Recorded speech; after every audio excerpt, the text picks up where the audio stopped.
Yasmine, welcome back to Balanced Black Girl. Thank you for having me. I'm so excited to have you back. It's been 4 years since our last episode that we did together. I know. What's happened in 4 years. Lifetime. A lifetime. It's been about 2 years since we last got to see each other in person. And I so appreciate you because the last time we met up, we were in LA and I was just really going through it and you held space for me so beautifully. Not like that's surprising. I feel like anybody who has interacted with you or even come in contact with your work would not be surprised to hear that you're really amazing at holding space for people who are going through it. Yeah. But I'm excited to be chatting again under much better circumstances. Me too. Yes. A much happier time. Yes.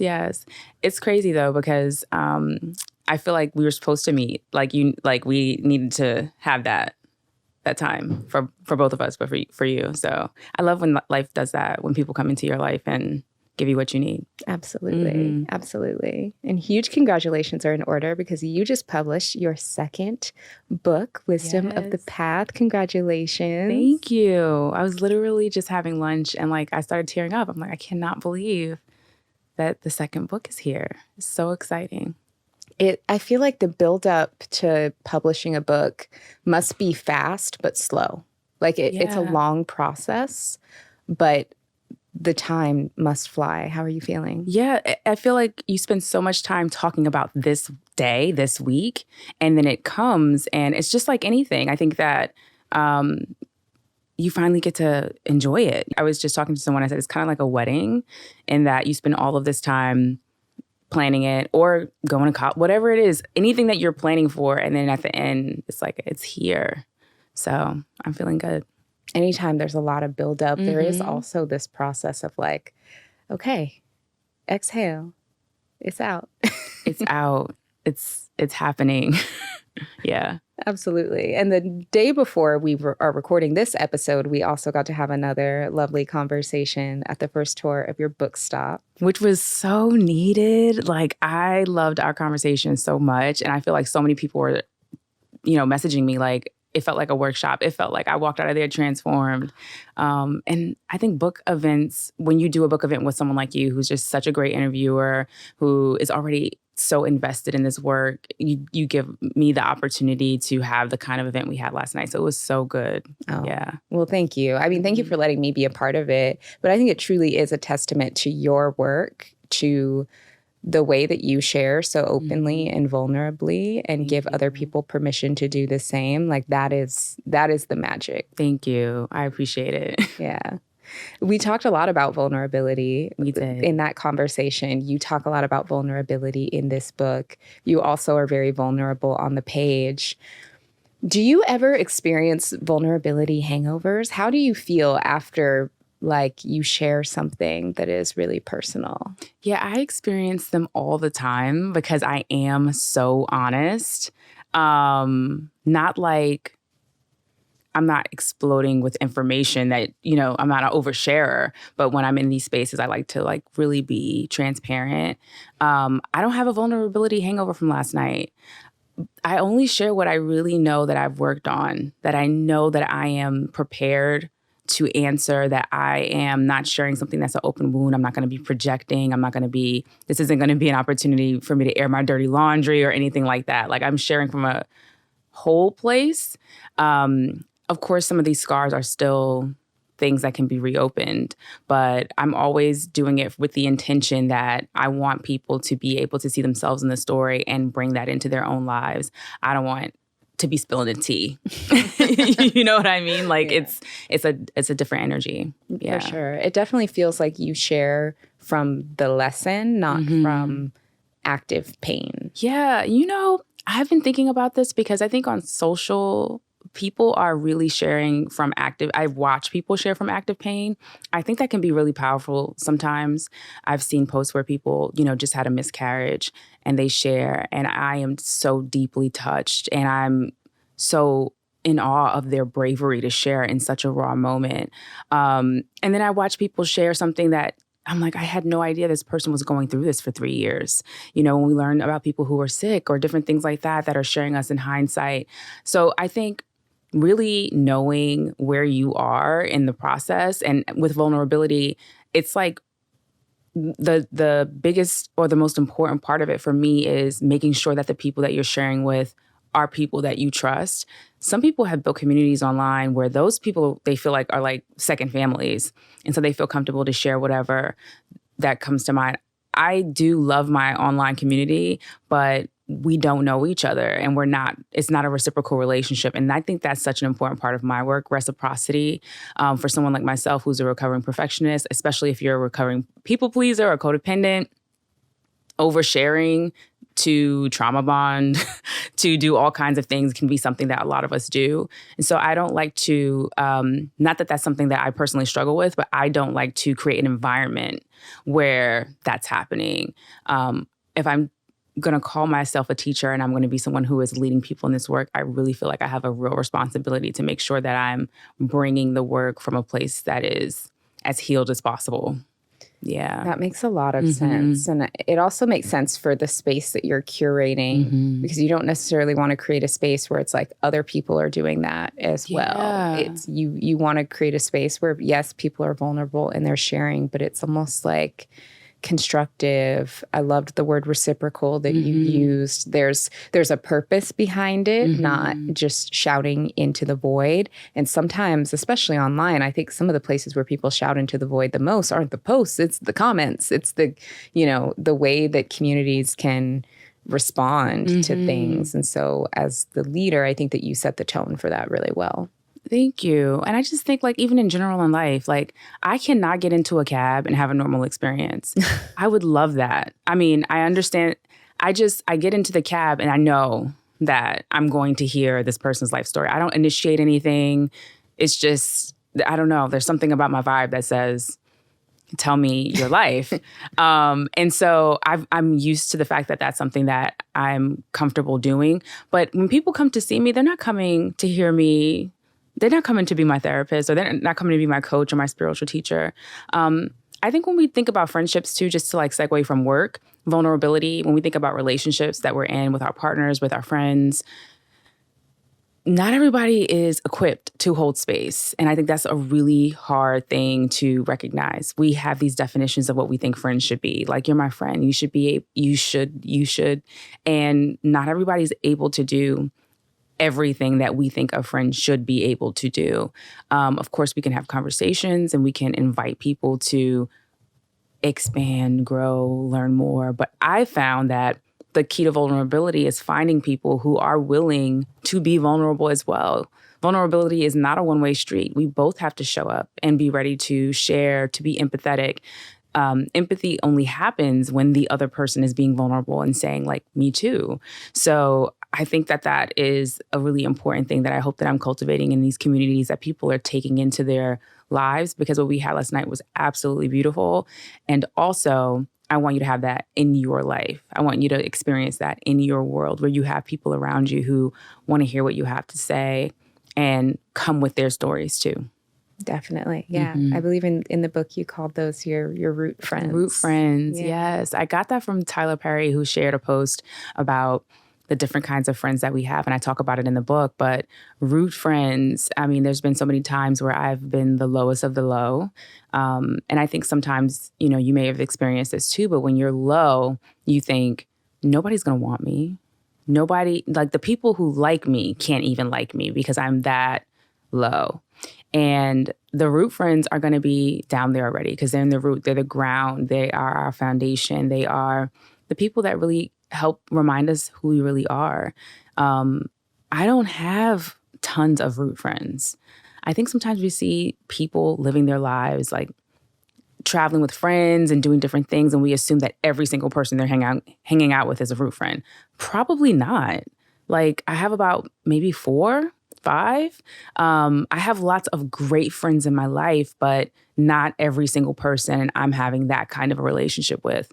And I think if we focus on the people that we have and we lean into those relationships, they can maybe become those strong friendships that we can rely on, and stop maybe focusing on why the people that probably shouldn't be in our lives anyway, why they aren't doing what we want them to do. I think our focus needs to shift toward the people who are there versus the people who are clearly not interested in the same type of relationship that we are. Yeah. Yeah. Or unable to provide that grounding. How have you identified the root friends in your life? I think the hard part is that time. It's through allowing people to show up. Do they do what they say they're going to do? When they don't do it, because everybody's going to do something at some point that's disappointing or, causes discomfort, do they have acceptance, self-acceptance? Are they willing to be accountable? Are they fun? Most of my root friends, I'm not even having those kind of conversations with where I'm like, when you did that, it hurt me. No, my root friend, like we're able to just, there's so much ease. I think that's another thing that we need to be looking for. Also, if someone is not showing up in a way that is reciprocal, if they're not interested in the same way that you are, I think sometimes we get caught up in this way of, I've got to be better. I've got to show them what they're missing. Or have you seen the thing that's going around on social media right now where it's like, I remember when I lost my mind? Oh my gosh. Yes. Yes. For a lot of them are hilarious. Yes. And also some of them I'm so deeply concerned. I'm like, some stuff I just could not share that if that was something that, but I think that's what a lot it's funny, and it's also like, this is really what we do. Oh, we contort ourselves to be what we think other people want. We perform. And if you are in a relationship where you are performing, that's already a sign that it is not it. That is most likely not a person that you even are aligned with. Recently, I just was about to connect with someone, and then I reminded myself, I'm like, they're wonderful, but we're not actually friends. And like, how you meet people in your industry or in your career or in your work or in different ways, and you may like each other, you may have a lot of things in common, but are we friends? Like, would I call you? Can I text you?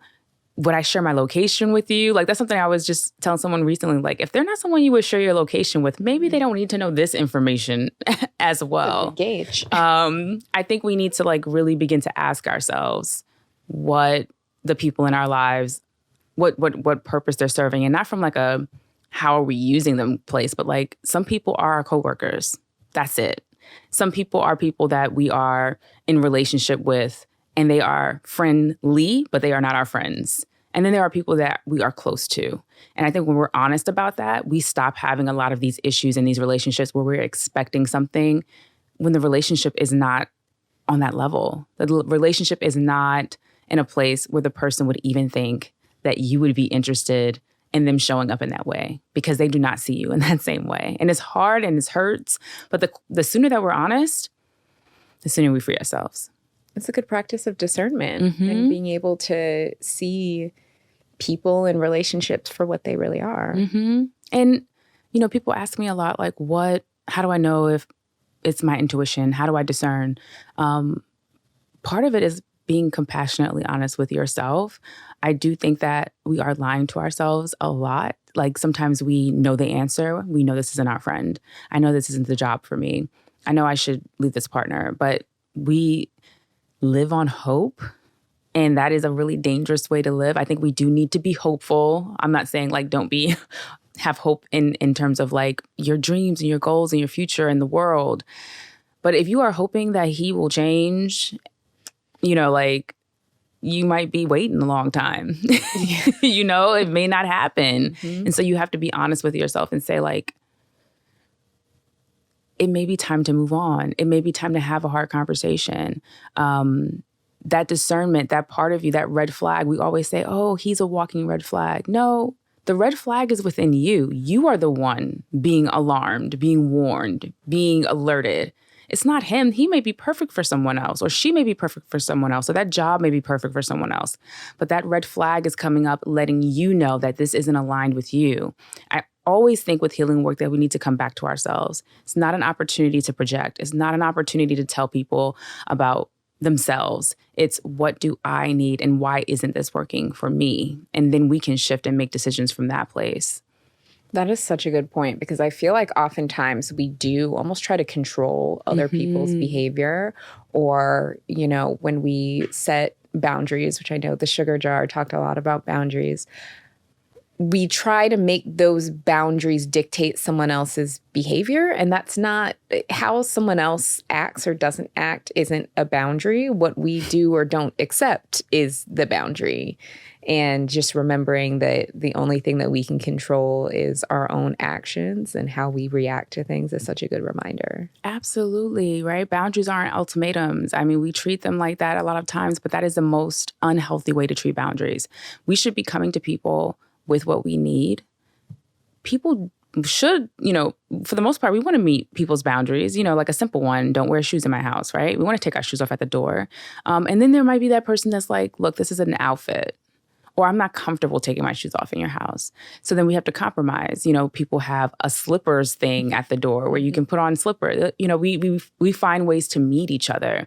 And so I think that's the way we should be looking at boundaries. How can we meet each other? How can we see each other? Not, this is what you're going to do for me.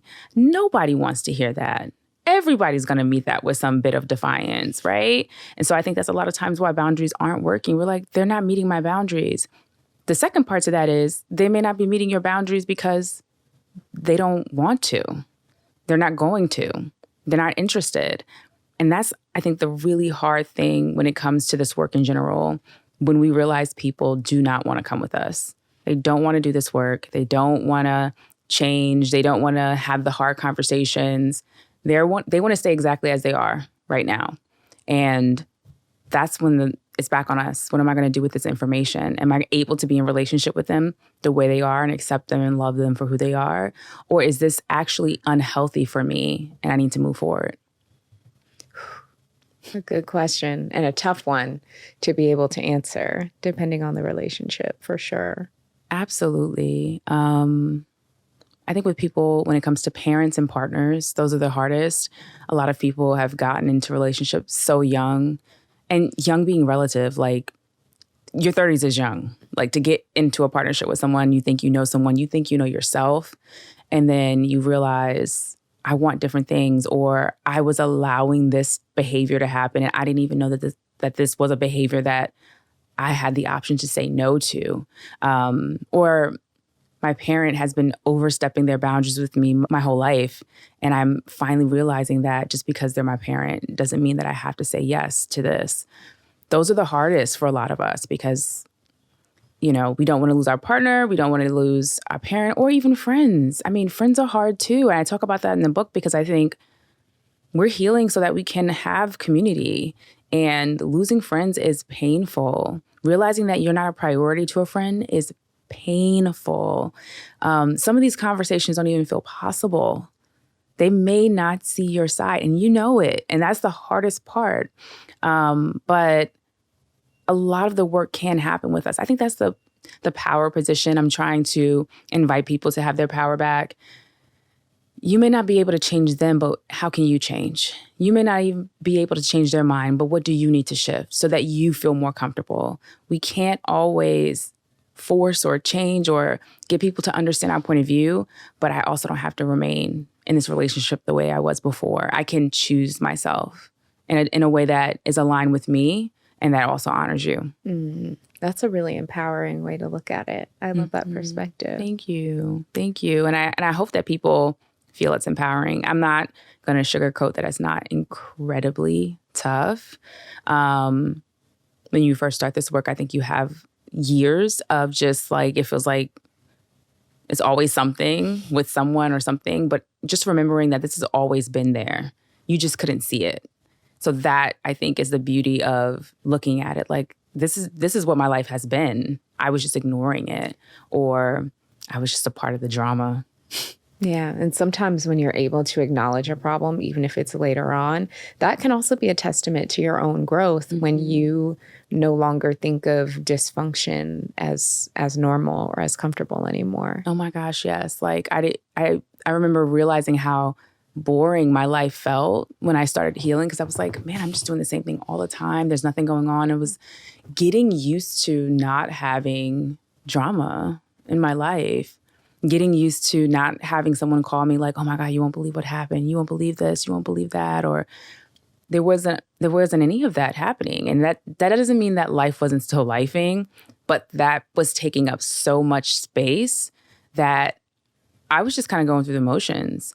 And when you get to a place where there isn't a ton of dysfunctional relationships, where there isn't a ton of drama, where you're not holding resentment all the time, where you're not people pleasing and performing, you have so much more space. And that even takes adjustment. We talked about that last night, the grieving, like arriving to the new place. Like it's a new space to have and own your time. And I think a lot of us struggle with that when it comes. We do. Mm-hmm. Yeah. I mean, one of the things that we talked about last night, and I'm excited to get into it again today, is like myth busting, this idea of making it. Like we all probably have certain goals or aspirations that we have that we think when we do this thing, then everything will be okay. Yeah. When I meet this partner, it will be okay. When I make this much money, or when I have this job or this baby or this or that, like then everything will be fine. And every life will just be good moving on from there. And then you get there and you realize, oh, I'm still me. Life is still lifing. No matter where I go, there I am. All lies. I think it's the lies we tell ourselves because what's the alternative? I don't think a lot of us have another option. Like, okay, if I get my degree and I get the partner and I have the kids and that's not success, then what is? Because most of us want to be able to measure that we are meeting these goals. And of course, there are financial goals. There are, like goals are important. But if I'm not tied to these goals, and if my validation doesn't come from these things, and this isn't actually making it in my life, then what am I doing? And I think that is like what the midlife situation is. And I don't know if it's happening earlier and earlier, or if Gen Z and millennials are just a little bit different. But a lot of folks are struggling with that idea, that thought process of like, and I think that's what Wisdom of the Path is inviting people into. I've definitely gone through that myself. How am I limiting the ways that I can be doing what I want to do in my life? And how can I really begin to get curious about what my life can look like if I gave myself full permission? And if I don't give myself permission, then what am I doing? Am I just betraying my desires, my needs?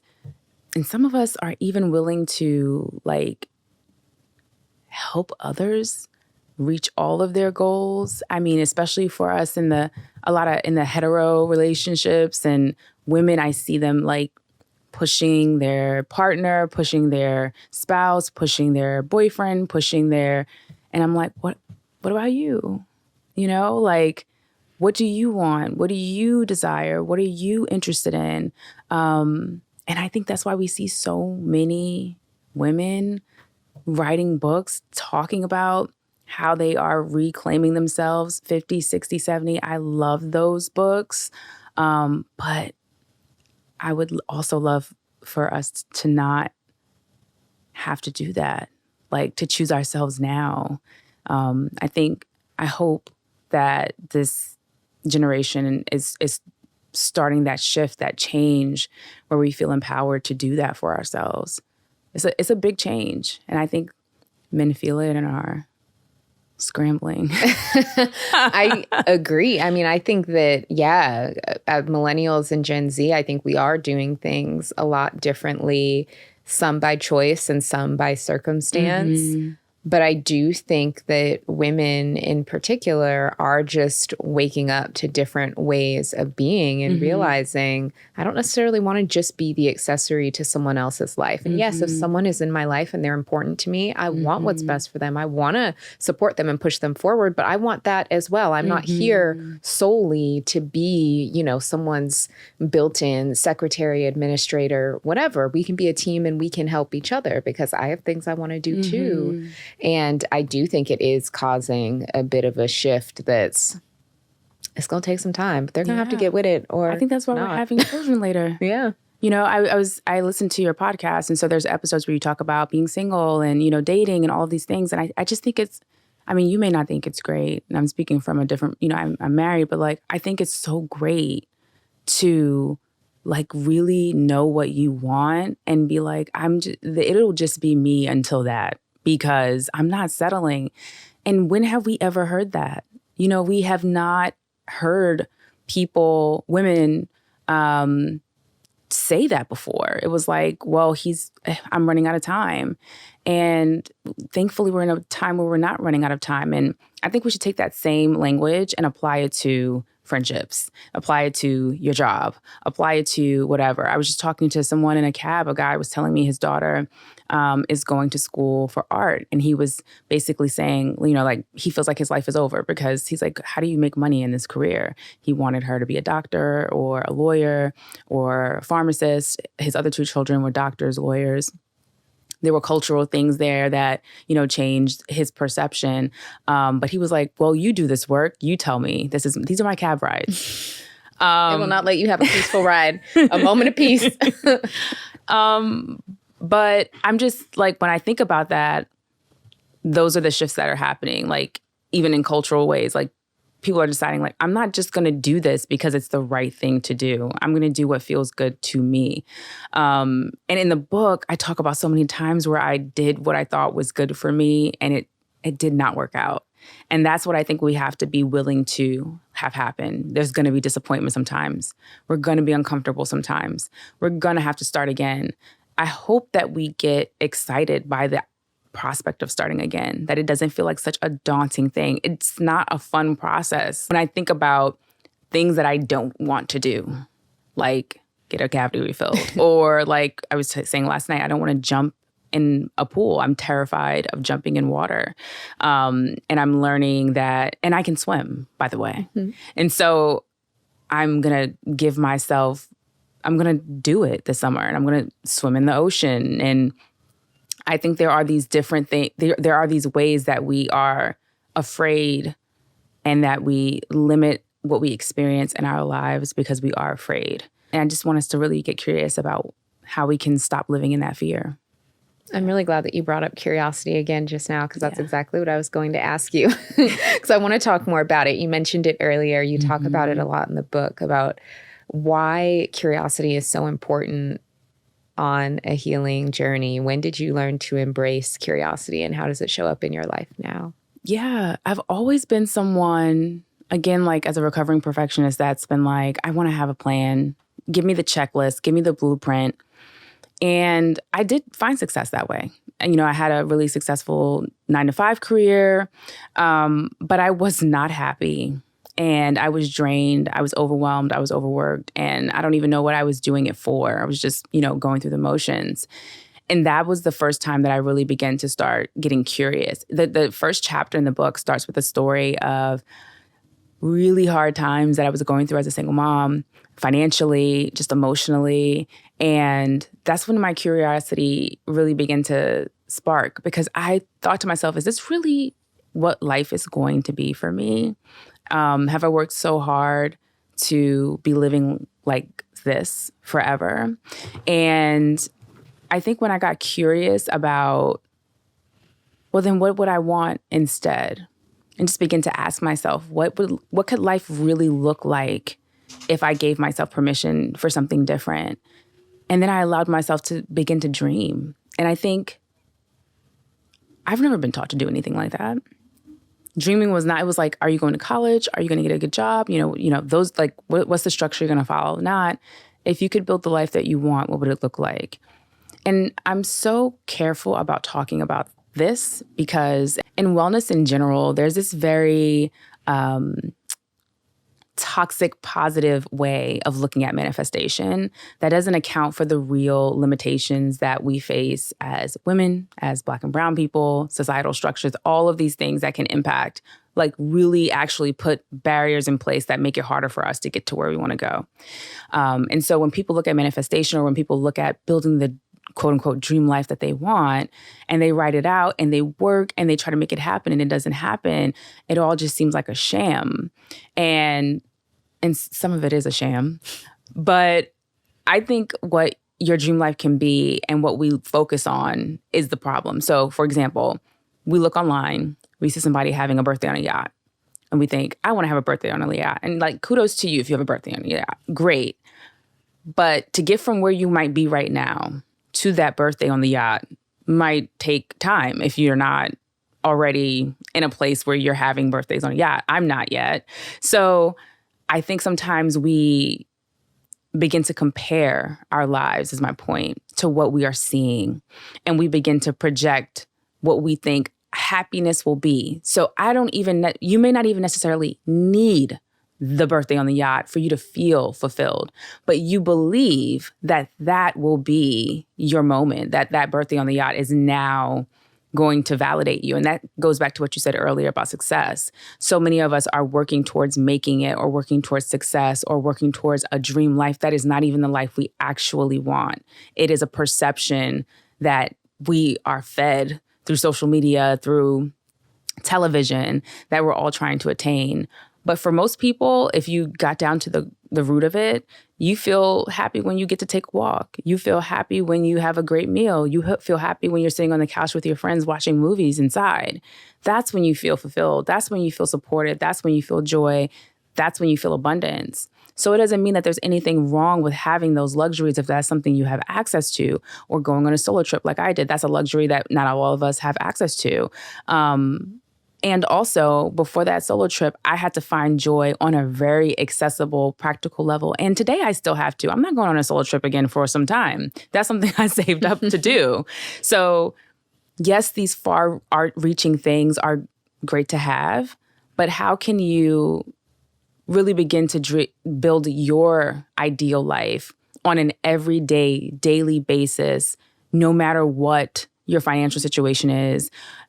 I always say to people, sometimes like when I was very broke, those were some of my happiest times. And when I realized that as I was working hard in corporate and things like that, why was I happier when I didn't have anything? I was more curious and creative with how I spent my time because I had to be. And then as I began to make money and do different things, I just got so caught up in working, so caught up in things that I wasn't even connected to myself anymore. I'm not saying that we can't have money and be happy. I'm saying that we have to be more aware of what we need and why we need it and why we're reaching for it and why we're heading for it, so that when we do get what we are working for, we can use it in the appropriate way. And I think you, of all people, can speak to that. And the things that I've seen you share, and like paying off your student debt, and like using what you're gaining toward what success means to you, versus just being out here with no plan, no goal, no structure, no intention, and wondering why you feel the way you feel. And it's hard, but I think that that's part of the work too. Oh, it's so true. And thank you also for that. I think so much of it is we try to reach for these external things as opposed to what is the feeling that we're looking for. So it's like birthday on the yacht example. Do you want a birthday on a yacht, or do you want how you think the birthday on the yacht will make you feel? Well, what is it that you can do now that can help you feel that way, even if it's not the birthday on a yacht? Is it being surrounded by people you really love? Is it time in nature? Is it just play and fun? A big learning that I'm having right now is learning how to not chase, but learning how to desire a feeling as opposed to a thing. And it's been a really peaceful experience. It's everything. I feel like that's something I've also been working on in my own life. It doesn't always have to be grandiose to be amazing.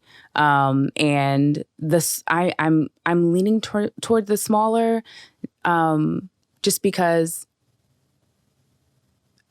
I don't want to wait for my joy. And I think a lot of us are like, when I go on vacation, when I finally get to, it's like, what about today? And I think that's why a lot of us aren't experiencing joy and peace on a daily basis, because we're waiting. We're waiting for when it's perfect. We're waiting for when everything is aligned. I don't think that that's coming. I think that you're going to have good days and bad days, and they're all going to be mixed up within 1 week and 1 month. And yes, you may have, those periods where everything's pretty peaceful, but I'm getting old enough to realize, like, it's coming. Something's coming at some point around the corner. And in the midst of those tough times, I just want to have access to joy too. Like, I'm learning that it's not necessarily we can do both, which is something that's said a lot too. Is more of the spectrum of the holding all of the feelings and the emotions at one time. And I know I've said a lot about a lot of different things, but all of these stories are in the book. And the reason why I think mentioning like the fear of going to the doctor because I'm afraid of fear, or the wanting to be on a yacht. Like, they sound completely disconnected, but no, they're all attached to the feeling of fear. They're all attached to the feeling of feeling caged in, of feeling limited, of feeling scarcity. And I definitely grew up with tons of scarcity, and I'm definitely still nurturing that other part of me that didn't think that dreaming big was something that I could do. And I'm learning that what my dream life is and what I thought it is not even close. I don't need what I thought I needed. And I think that has been the most freeing thing that has happened to me, because I'm not working toward the same things anymore. I don't need to be invited to the same things anymore. It's such a shift. And I really want that for people, because we waste so much time trying to reach a level for a reason that we couldn't actually share if you were asked, like, what are you going to do with that thing? And if you may say, oh, it's going to help me get to the next level. But for what? And I think great if that's what fills you and fuels you. But if it doesn't, you have time to stop and redirect right now. And that's what I think we should be doing. I hope that we will give ourselves permission to do. Oh, absolutely. Understanding that why. Why do you want something is so important. What I appreciate about the book is you also just talk a lot about how to navigate the different challenges of life. And that's something that is so hard, whether it is like we are hit with a hard time of an illness, a divorce, a job loss, or we're just in transition. I also think sometimes transitionary periods can be so hard for people. Earlier today, I got an email from a young woman. I think she maybe listens to the show or maybe watches me on social media. I don't know. But she just graduated college, has moved back home with her parents while she figures something out. And that is causing like a lot of friction. And she was like, well, can you do an episode about how to navigate life after college? And so I ended up like emailing her. She also shared some other things or like something she was having a hard time with. And so I just emailed her just kind of my thoughts of how she could navigate it. But immediately upon reading that, I thought, that's just as a life transition. And it is super messy because that is a time in your life when you are straddling childhood and adulthood, and it's super messy. And if you are butting heads with your parents after, you move home from college, that's just a super messy time. It's a tough transition for them too. When your kid is like becoming an adult, it's just messy, and it's going to be messy for all of y'all until you find a new normal. And I don't know if I have like tips for that, because there's not always a tip for everything. Sometimes you just go through awkward transitions and you just kind of figure it out. And I do think, I'm sure you get this a lot too, where people are like, well, I need the tip. Well, where's the graphic for this? And I'm like, there isn't one. It's just an awkward time in life, and you'll get through it. Yes, like divorce, big transition, having kids grow up. Oh my gosh, I was just telling someone, I feel like everyone spends so much time telling us we're not grown. And then you turn about 16 or 17 and they're like, where are you going to college? What are you going to do with your life? And then you go to college and you're like, hey, you're not grown. And then somewhere around 29, 30, now you're grown again. And then before you know it, you're taking care of your parents. And I feel like, when are we grown up? The wisdom I thought I would have, I do have some of it. But the answers I thought I would have, I don't have the answers. I don't think that there are answers. In our 20s, we think that there has to be people that know exactly what the answer should be. And there just isn't. And growing doesn't even come with age. We're all maturing at different times. So I could be 57 and still not know something that someone who at 22 went through something and they know the answer. So honoring the wisdom that we have is also what I hope people do and give themselves permission to do after reading this book. Because we're always looking outside ourselves. And I think a lot of the answers we already have, we already know. It's great to get that validation. It's great to talk to people and hear their stories. I think that's important too. But I hope we take their stories and then we bring them in and then we say, okay, what do I need? Where do I want to go from here? And if she's watching this and she's thinking about this, I hope that you begin to ask yourself that question too. Because I think the autonomy that we all want, whether you're living at home, whether you're living by yourself, I don't know if you felt like this, but I was living by myself and I still felt like I had no autonomy because my job owned me, or I didn't own my own time. I would go to work and I would leave work and it was dark when I came and it was dark when I left. Like, I think that same feeling that she might be feeling is something that I felt in so many different areas of my life, even when I was quote unquote, grown and out on my own. And I think that's something that we're struggling with too. Like, how am I here? That transitionary feeling of this is all that I did and I'm here. And I think it's just something that we have to go through. Yeah. Yeah. And starting to see, I mean, some transitions can absolutely be very challenging. And a lot of transitions can be a good thing. Like it's a gateway to get you to a better place if you are up leveling in some way, or if you've hit a big milestone, like graduating from college is a huge deal. And so, yeah, that transition time after is going to be really wonky, but that's because it's bridging you to the next place, which can be really exciting. Yeah. But I want to come back to what you said about wisdom. And I'd love to hear how you approach and define wisdom. Because I feel like as I get older, my definition of wisdom is changing. When I was younger, I similarly thought that wisdom was about knowledge and having all of the knowledge. And as I get older, I'm realizing that wisdom is about understanding that I don't know everything, always being willing to learn, and also just having peace that there's just going to be some things that I don't know. I'm not going to have every answer, and being okay with that, and being okay even if there isn't an answer at all, because oftentimes there's not. Oh my goodness, yes. But I would love to hear how wisdom looks and feels for you currently. Yeah, I think it's being curious and approaching life without judgment. And it definitely approaching ourselves with grace and compassion. I do feel that we gain wisdom through each experience that we go through. I don't think that we always look at it as wisdom, and so we're not able to use it as wisdom. So if I look at my past relationship with a tragic ex as something that was a huge mistake, that is something I don't have access to because I am not willing to look at it. I'm not willing to explore it, get curious about it. What made me choose him in the first place? What made me say yes to that relationship? What made me stay so long?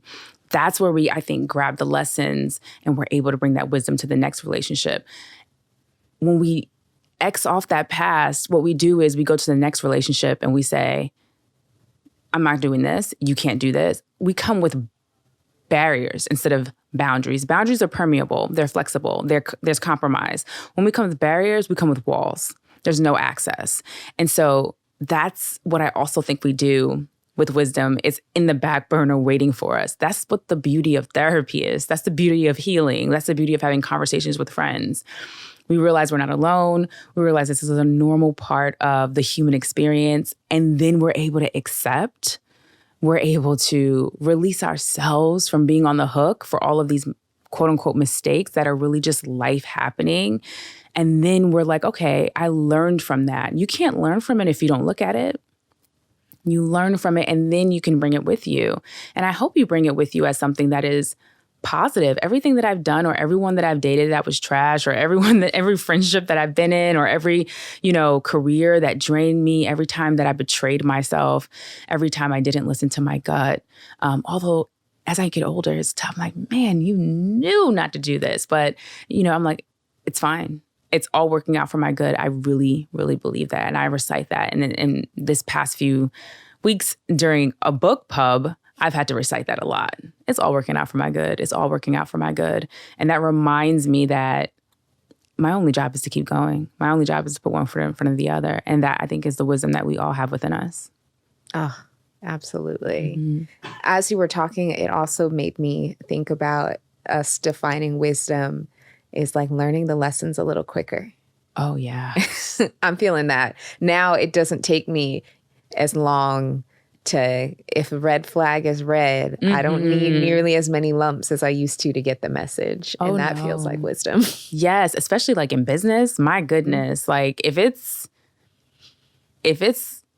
orange, if it's getting anywhere away from green, if it's starting to turn yellow, I'm paying attention. Whereas before I was like, no, it's an opportunity. I can't turn away from this. Because there's, again, that scarcity of when is the next time. I think with wisdom, we learn that we get what we it never leaves us. It never misses us. What's for us never misses us. And that comes with patience. That comes with time. That comes with growth. A lot of the wisdom that we think we should have is something that's going to come just as we grow. And I think that is the hard part too, the patience to wait. And the comparison as we see other people living the life that we think we should have, and we haven't given ourselves to figure out what the life we want. I think something else that I'm also learning as I get older is embracing the hard, because there's always something that's going to be hard. And I feel like the more we resist it, the harder, no pun intended, how many times can I say hard in like 10 seconds? But the harder it is. I think we get to these points where we just kind of want to put our feet up and chill, and we want everything to be bliss. And that's just not the reality of the human experience. And what I'm about to say is also about to sound contradictory. And I do be contradicting myself a lot because I'm a human. I'm just a girl. I change my mind. I don't know. But also related to what we were just talking about, I would love to find some markers for adulthood that are not rooted in struggle. Because I also think, particularly for young adults, like your 20s can be really hard. Often in people's 20s, that's when they really start just like going through stuff that they're truly experiencing. And they're just told, well, you're an adult now. That's adulthood. That's life. And that's not encouraging. Yes and no. It's like, okay, well, I didn't ask to be an adult. I just am here and grew up and became an adult. So I'm just going to be like lumped up forever. Like, yes and no. Like, yes, there are challenges in life. And I do think that I'm learning to find a lot of ease in riding the wave than just expecting everything to be calm waters all the time. And I'm also looking for markers of adulthood and like almost the beauty of being an adult that's not just rooted in everything that's hard and Absolutely. Like being burdened by responsibility. I so agree with that. That's definitely a theme in the book too. There are hard times, and yet there will be joy. I will enjoy myself. I am going to find the light in my life and really be present to it. And I think that when you remind yourself that, we hear this, I'm not going to let this steal my peace. Well, there are things that happen in life that disrupt our peace. I think sometimes we have to be honest about that. My peace is going to be disrupted. Joy is going to be hard to find sometimes. And then on the flip side of that, I can choose my peace. That's the beauty of being an adult to me. Or being wiser, being older. I can choose my peace. I can choose myself. I can choose who's around me. I have the power to decide when, how, what. I can pick up and decide to do something different. But I am really enjoying myself at the same time. I don't want people to look towards adulthood with the thought of it's going to be a struggle every single time. I just think it's important to talk about it because I do think there's a glorification of growing up. You finally get to own your time. You're finally free. And I think it is really tough at the same time. And I think if we just own that, then we can give ourselves permission to fully enjoy the joy when it's present. I don't know if that makes sense. Oh, it totally makes sense. But if I know that there's going to be hard times coming, then right now when it's good, I'm going to be present to it and I'm going to really live in it. And I didn't give myself permission to do that for a long time. I was just so wrapped up in what's next, what I should be doing, how I should be feeling, the shoulds, that I wasn't living in my joy. And I think a lot of people are stuck in that too. Absolutely. Mm-hmm. What's currently bringing you joy? Oh, child, so many things. Very small things. Going on daily walks. I love hiking. I discovered that a few years ago, and it brings me so much joy being in nature. Days where I meet my water count, like the amount of water. This is very small, but like the amount of water you're supposed to drink for the day, because then I know that I actually prioritize myself to take care of myself, where I could actually stop and drink water. Because I know that sounds basic, but we're not out here drinking water, a lot of folks. That's bringing me joy. Being with my kids. I have the most amazing mom group of friends with my kids, which was something that was really hard to build when I was just working so much. So picking my kids up, staying after school, playing, bringing snacks, all of those things that I thought I would not find joy in. That's been bringing me joy. And also getting to meet people. I've been like opening up my DMs a lot lately. There's just some amazing people out there that I mean, and I'm team meet your friends on the internet. Like, I know people don't like Bumble and the apps for dating, but like for friends, I've met some amazing off the internet. So that's bringing me joy too. I love all of that. Also, ditto for the making friends. Yeah. Online. I feel like that's probably what the internet is best for. Me too. Yasmine, thank you so much for joining me. Thank you for having me. Such a beautiful conversation.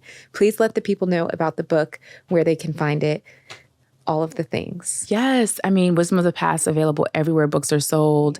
And check out your indies, your neighborhood bookstores too. Amazing. We love to support local bookstores. We had the beautiful event in a bookstore last night. Yeah. It was wonderful. I love being amongst books. It's my favorite joy. Yeah. The best. Thank you so much for joining me. Thank you. And thank you so much for tuning in. So if you enjoyed this episode, please make sure you're subscribed on Apple, on Spotify, on YouTube. Subscribe on all three. Why not? You know what I mean? So that you can't miss it. And leave us a rating and a review if you enjoyed this episode. Thank you for tuning in, and I will see you next time.